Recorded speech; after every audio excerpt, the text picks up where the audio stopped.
Vítajte v kanáli Jednoducho zložité, kde vysvetľujem zložité veci jednoducho. Toto je historicky moje prvé video a jeho účelom bude popularizovať psychológiu a zjednodušovať jej jazyk. Psychológovia hovoria často o podobných veciach rôznymi pojmami a mojou úlohou vám bude ukázať, ako sa na seba tieto koncepty podobajú. Pozor, spoiler alert, kto by si chcel prísť na to, o čom je jadro Franklovej teórie sám, nech vypne toto video. Na začiatok vám ešte poviem, prečo by mi Frankl rozkázal natáčať takéto vzdelávacie videá.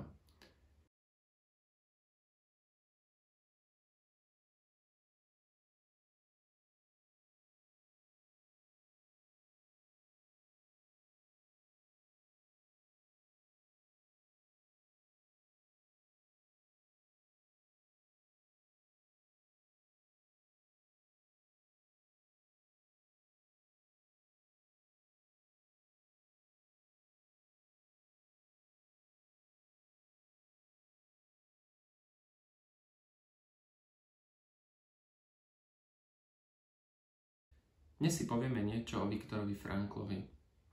Viktor Frankl bol židovsko-rakúsky psychiater, ktorý žil počas skoro celého 20. storočia. V 37 rokoch sa ocitol v koncentračnom tábore a tam položil základy svojej teórie logoterapia. Čo je to logoterapia? Logoterapia je žitie takého života, ktorý dáva zmysel. Zmysel podľa Frankla môžeme svojmu životu dať 3 činnosťami.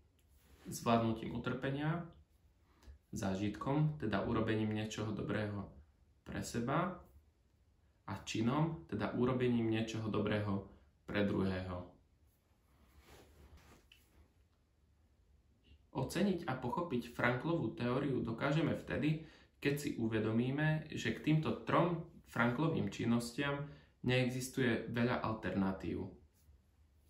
Zvládnutie utrpenia sa u Frankla dialo s vypätím všetkých síl a bolo to zvládnutie utrpenia v koncentračnom tábore, tam položil základy svojej teórie.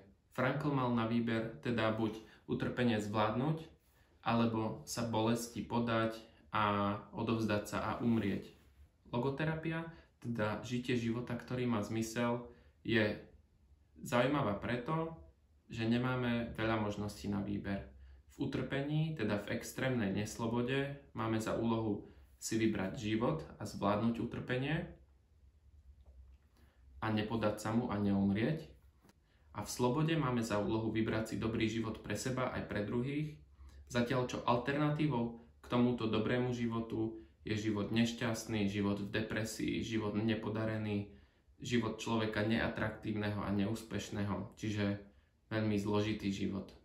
A keďže súčasťou čelenia utrpeniu života je aj získavanie finančných prostriedkov, tak pre tých, ktorí by ste sa chceli dozvedieť o tom, ako čin, teda niečo dobré pre druhého a zážitok, niečo dobré pre mňa, spolu súvisia v nejakej jednodimenziálnej tabuľke, tak si môžete kúpiť za 20 korún doplnkovú lekciu na Hero Hero na tomto linku a tak podporiť moju tvorbu.